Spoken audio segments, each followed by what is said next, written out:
Ituna Chatmetsa Chinsquish, Allah Hanechin, Allah Tsochech, Sishachin, Mewela, Ukmesiaya, Mewela, Hehewos, Tlachlachmen, Siyaya to Sunshine Coast.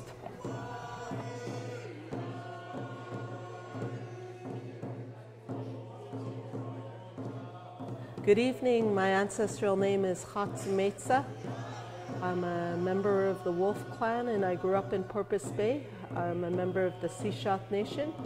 I'd like to take this opportunity to welcome our Chief and Council, our elders, and our friends and guests of the Sunshine Coast. This exhibit is sponsored by the Sishat Nation and it's been coordinated by the Tems swiya staff, Karina Julius, Erica Vader, and Tyrone Joe Mays. I just wanted to take this moment to thank my co-workers for putting on this exceptional exhibit and for all of the work that they've did into this project. My name is Tyrone Joe Mays. I work here at the Tems Museum. Today we'll be doing an exhibit on the impact of residential school here in Seychelles, who kind of knows about what happened, the history. The big part of it is going to be explaining the results of the interviews where we interviewed the non-native community and their ideas about the residential school here in Seychelles. So just to give you a brief outline of this exhibit and why we chose to do residential and resiliency is because the Sishat Nation and First Nations across Canada are at a pivotal point in our history, and we are now in a place where truth and reconciliation is at the forefront of this country. Many of our community members, anybody that's 50 years or older has experienced residential school as a resident or a day scholar, and our community is in a civil legal case against the government because our day scholars were not recognized or acknowledged in truth and reconciliation.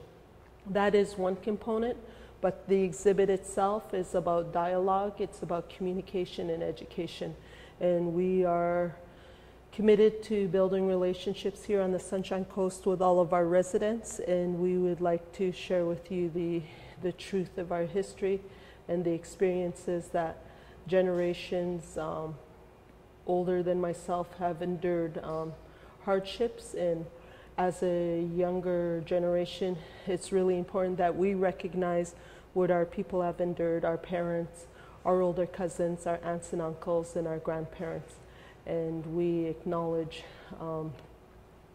their strengths and their resiliency and the beautiful community they have built for our people, and we're very fortunate to be a part of this community. Thank you.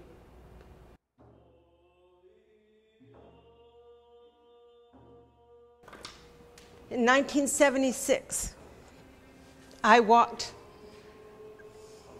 on the charred remains of the residential school with my son in my arms, and I had no idea.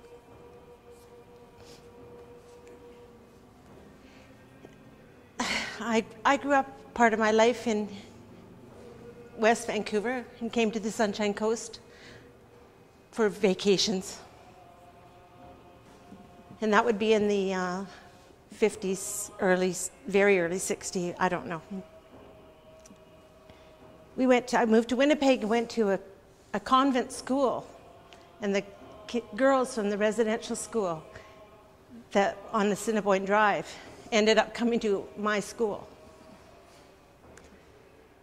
And when they came, the nuns said to us, "The very sweet girls, but they don't talk very much, so don't expect to have it, talk with them because they won't say very much." And they were very quiet. They were brilliant students when it came to anything written. When a question was asked, they would never put their hand up and answer it out loud. I got invited by them into their little group though we hardly talked about anything. We just played jacks and giggled together, and I didn't understand why they grabbed my hand and take me to sit with them when there's segregated time when they could go into the recreation room. And they asked me to go with them. And in 1969, I think it was, I went to the very first Indian Métis conference in Winnipeg as a representative for those girls because they asked me to go, because they did not want to go. And there I was, absolutely blown apart. I'm sorry, I was so ignorant, and if I did anything to offend, in my entitlement, in my luxury of my being white, and not even knowing that I'm living on unceded land that was stolen from you. I apologize, and how can we reconcile? This is really close to our heart. We know we have to build a stronger community, and part of it is really sharing who you are and what you experienced. And I could remember standing behind the door and my mom not knowing I was there, talking about her abuse. So this is how real it is, and this is how close to home it is. And even like when we grew up, our parents never told us what happened. This has been our biggest, darkest secret. It's been something that has just recently emerged. And why would your parents tell you what they experienced? Because it's so horrendous.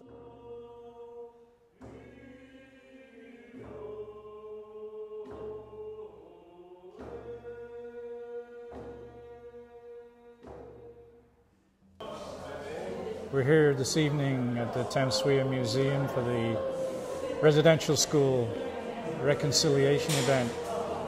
Many people have come here from the Sunshine Coast, all different types of people from other nations, welcomed here by the Seashell Nation.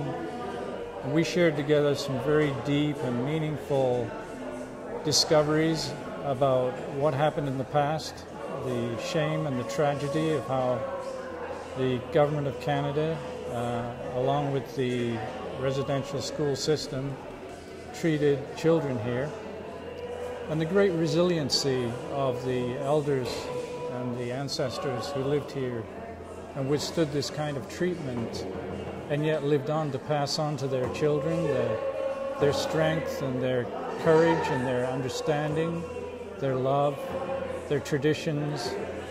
And because of the leadership here, there's a great opportunity for people to gather together, all kinds of people, and under their guidance and their leadership, we can join together and we can become stronger together, and we can learn how to share and how to heal, how to talk to one another, how to open up our hearts and be truthful, not to hide, not to be greedy and take, but rather to learn how the abundance that is here can be shared.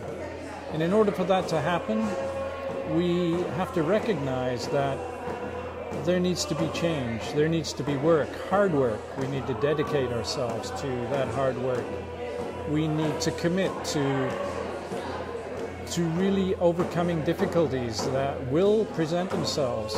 And when we do that, we need to look at each other, and we need to be very clear with each other that we have one shared goal, and that is to make the future for all our children a good future. That's my hope. Thank you.